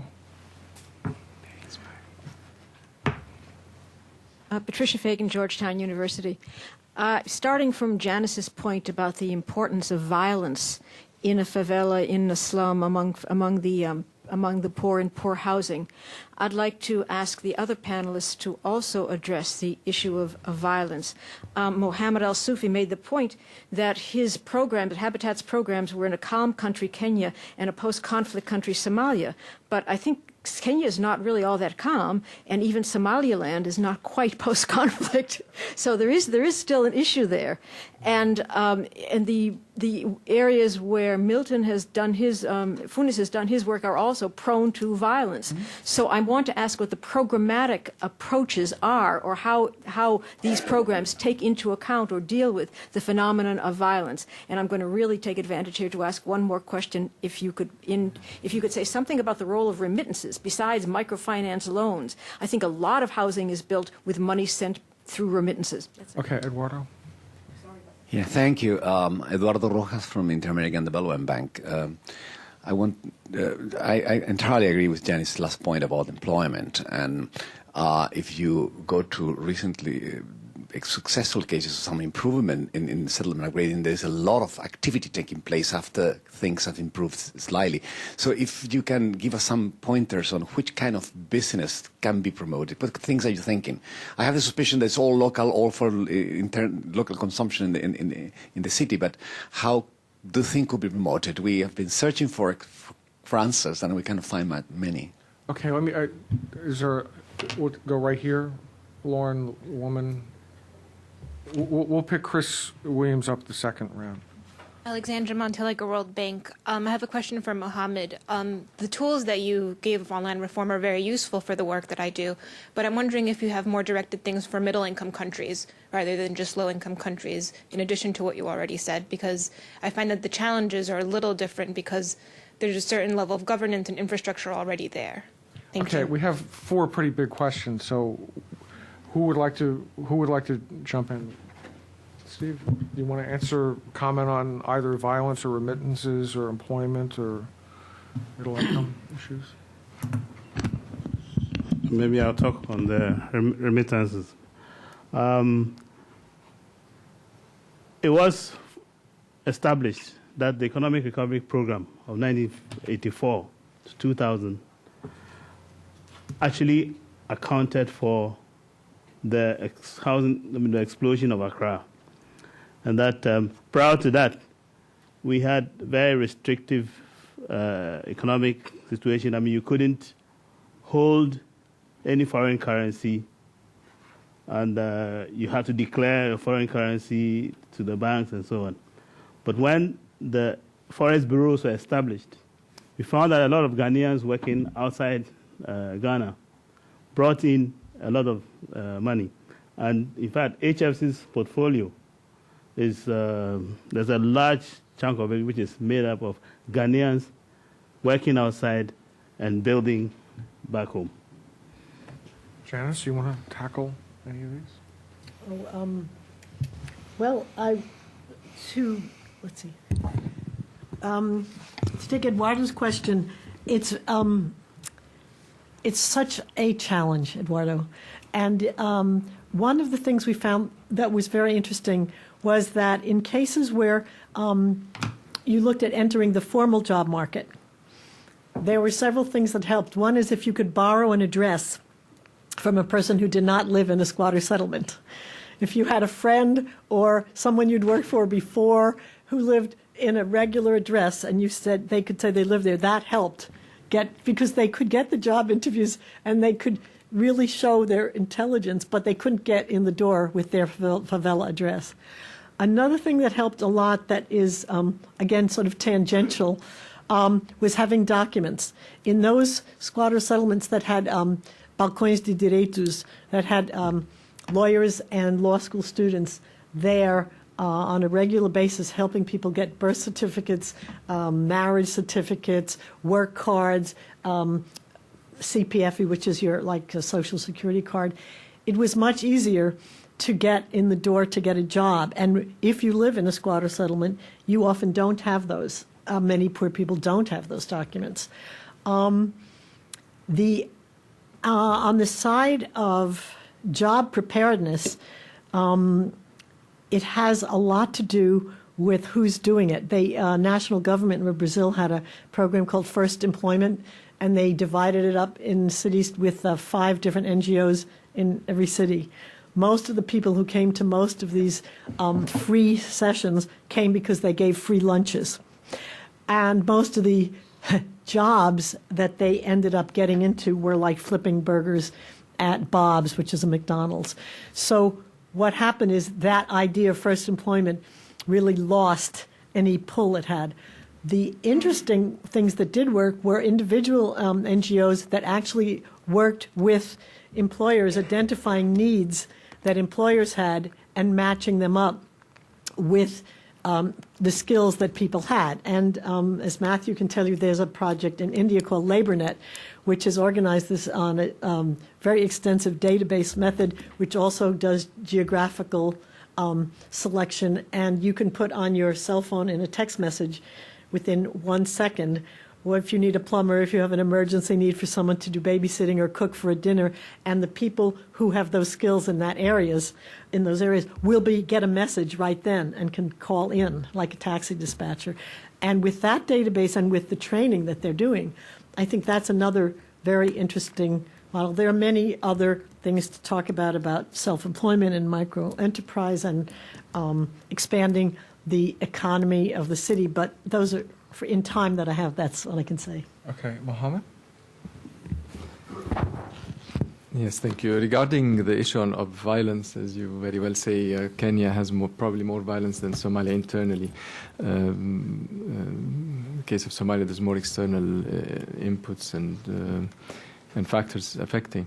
But violence, obviously, in the case of Kenya, is based on a lot of a heritage, I would say, of injustice and of land grabbing that happened over the last many years, and addressing that through the land group, I think, is essential, because that sort of at least makes a peace and reconciliation type of process with the historic heritage that's there, and tries to reconciliate these issues. The conflicts on land, I mean, in many places, including, for example, I was in Democratic Republic of Congo a few months ago, where you have the central government. There are so many existing laws. There's agriculture, there's urban, there's forestry, there's mining, there's and so on, and those are overlapping and conflicting over the use of same areas of land. And this is just horizontally today, but if you go down in history, then you have the colonial aspects, then you have the customary ownerships, and today you also have influences from outside with warring factions from Rwanda and others. This extreme complexity over land, and it is the source of all riches, I would say, wealth, and because whatever on land, above and under, obviously is what the conflict is all about. And therefore, to address these, whether in a post-conflict or in a stable, I say about Kenya, because it has institutions, it has its legislation, and so on. In Somalia, it's completely in flux.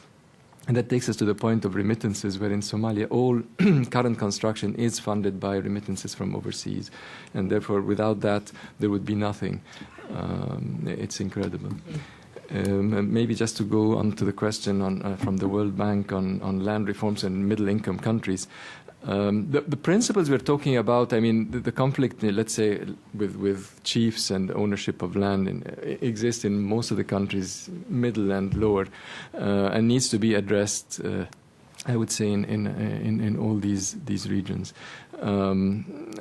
It would depend. There are differences, obviously, in terms of the resources within middle-income countries versus. It's very interesting. We looked at a table of the countries in the world, and Cities Alliance, World Bank work really with the middle-income countries more or less, and Habitat is stuck with the much lower-income countries. But it is a place that you have to start, and maybe our efforts would bring them up to the level that the World Bank can come and step in with their types of interventions and so on. Yes, thank you. Milton? Yes. Regarding the violence problem, we have learned in Honduras after these new settlements that one of the things that we will avoid in the future is getting large group of families together. There's been some places where, I mean, big developments, 5,000 houses together, that all of a sudden everything was given for free. We were creating ghettos instead of communities. And as you know, Central America is known because of the gang violence that has touched, and spread throughout the Americas. So one of the things that we learn from that after Mitch process is that, and this is something that a lot of groups did, not to have big developments, big settlements, trying to reduce the number of houses per settlement, trying to integrate that into mature barrios in order not to have them like a separate group of a society. And on the other hand, one thing that has really helped us in getting people together is the community participation approach and the cooperative housing approach, where people are, asked to work to help each other. So in order to get, once we step out of the project, they're going to be already relationship built among themselves. But you're right, the problem of violence and gangs in our countries are a serious problem. And it's not an easy problem to address. And regarding to the second question about remittances, you're right. The thing is that sometimes people don't like to declare or saying that they have remittances, but it was very interesting for us that just after we left homes built and we came back a couple of months later, we saw improvements. And some of them had asked for a second loan, but some of them had not. And then you realize the power of remittances in our countries. But this is something that has to be taken to a higher study in order to draw conclusions out of it. Okay, I think we only have time for one more question before we're going to have to wrap up. So, Chris, I'm going to give you the opportunity. Heavy responsibility. And here's a microphone. Thanks. Let me try to then change my question slightly, because I want to be thinking towards Rio a little bit and the conference, World Urban Forum. The theme of that World Urban Forum is the right to the city, bridging the urban divide. And I just want to know whether the kind of a rights-based approach, or the right to the city, as Janice has described, coming out of 1988 and the sort of end of dictatorship and the kind of almost psychological level of momentum that term, right to the city, holds among Brazilians, whether that really resonates in Brazil still today, whether it's a term that has any meaning in Ghana or in Honduras. Okay. Steve, do you want to take a crack at it? And this will be your last chance to speak. So anything else you want to add on, you can. As I said about Accra, we've always had the indigenous settlements there. And then the formal sector planning around the indigenous, settlements. So I don't know now who has a right to the city, because they own the land, they, sell the land. They have been expanding their settlements. And in fact, there are situations where the chiefs actually find surveyors and draw their own layouts even before the city gets to them. So we're getting to a point where I think that, especially with the Perlman areas, where now people are buying the farmlands. You have the children still growing up, and they might get up one day and find that there's nothing to support their families. Those who sold the land would have, squandered the money and died. So the social tension will probably be, this is our land and we want our land back, not the formal sector trying to push out the informal sector. I mean, this is what Accra is beginning to look like if we don't have some serious interventions now. Janice, any final observations? Just to say that right now in Rio, the right to the city is being highly contested because in preparation for the 2014 World Cup, Soccer Cup, and the 2016 Olympics, what they've started to do is they've started to wall in the favelas with very thick reinforced steel concrete walls. And that has made a very visual depiction of who has the right to access the city and not, and who has the right to be seen by other people. It's being promoted as a positive thing to control the preservation of the environment and the forest around the favelas and to control the entrance and exit of drug dealers. And they do have what they call pacifying police. The peacekeeping forces that went to Haiti are training the police who have now stations inside the favelas. So from the external point of view, this is seen as a plus. From the people inside, it's seen as one more way to deny them right to the city. And since it's my last word, I can just make a plug that my book will be out in March, and that if anyone wants to ask me any questions that we didn't have time to answer, I'm going to stay here as long as you have questions, and I'll be happy to answer them. Thank you. Just a couple of reflections on my colleagues on the podium here. In the case of Ghana, Steve mentioned rightfully so the kind of frustration with all the international support and so on. And I think the presentation by Milton shows that ownership is the key, and if as this happened in small communities, I think at national level or city level, the ownership of whatever is happening there should really be with the local or central agency that is taking the lead and controlling and anchoring all these activities within. This really should be their initiative, rather with some support. We say supporting from behind rather than taking the lead as external support agencies. With regards to the CHF and the financing of this, we do have an interesting program in Habitat called ERSO. It's in experimental reimbursable seed funding operations, seeding operations, and that again is looking at transforming the banks from just catering for the elite, but also looking at poor communities and how to enable this through legislative tools. And for Janice, the issue of address, I think, is very important. Some of our studies show that in Paris, for example, you cannot get a good job if you're living in certain arrondissements around Paris, and therefore the address is an important thing. And maybe a good solution we see here in the States, where subsidies for families or for people within the same apartment buildings, you have the good address, but you're not paying as much as if you cannot access it. And this in Cairo, the people on the roof, if you've read the Akuffo building, that still gives you a good address even though you're on the roof. So those types of mixed... Great book. If you haven't read it, it's a great book.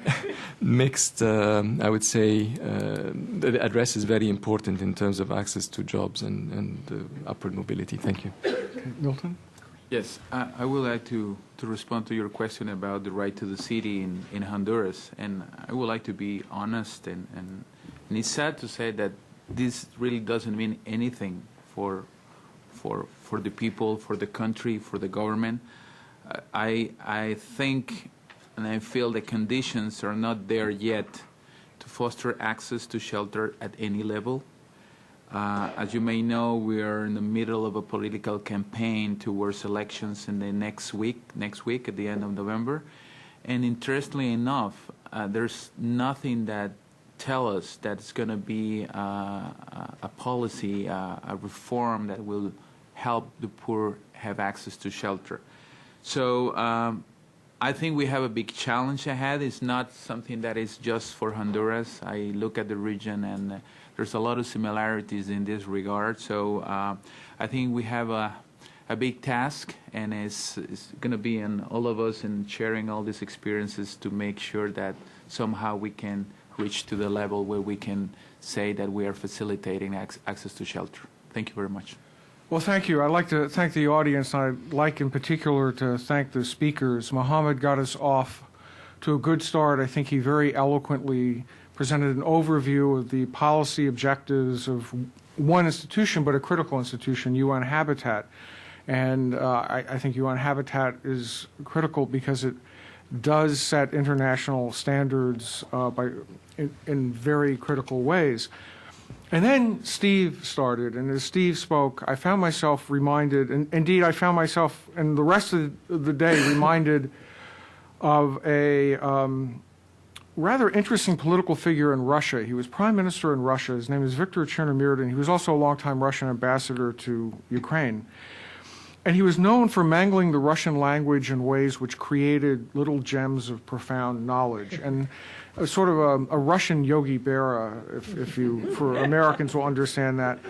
And perhaps his most famous utterance was in total frustration being pressed by journalists about some policy that had totally failed. He said, we, meaning we officials, always start out seeking the best, and we, meaning we Russians, always end up where we were. And there's a bit of that quality to this discussion, which I think prompts us to think very seriously about what can be done in a meeting like Rio. How can Rio become something more than just another one of these meetings in your list? And 10 years from now, Steve will be giving a presentation, and there will be, the Rio Summit of 2010, after which nothing happened. And I think we have partial hints at answers to that. From Janice, we heard of the need to try to close the gap between what residents see, what scholars then talk about, and then how what scholars talk about becomes translated into what policymakers do. And you spoke of 30-year gaps. These gaps need to be compressed. And what's important about that, I also think, with Milton, we heard a lot about time. It's not just compressing time, but it's also lengthening time. What I really took away from his presentation was how time horizons often depend on whether or not we see success or failure. And that one of the problems is in the policy process, there's an emphasis on a shorter time frame, so we do parachute in, and we don't give the opportunities for programs to grow, and more importantly, for residents to be given real, genuine voice. So we need a different conception of time as we think about that. And here I think Steve was right, that what Rio really provides is an opportunity to focusing on achievable solutions and to recalibrate exactly what we mean by that. But finally, Janice brought us back to the right to the city, which is what the Rio conference is going to be about. And I think she very profoundly reminded us that beyond shelter and land, there's a real question of voice. And ultimately, how do people secure personhood? And that's a very good opening for our next seminar on January 7th at 3 p.m., which will look at identity, which is a way in which people struggle with the issue of personhood within themselves. So thank you all. It was a great second meeting, and clearly there's a long way to go before we get to Rio next March, and even further if we're just not going to have another meeting that Steve can put into his PowerPoint and we all move along. As we all get older and older. Right. Thank you.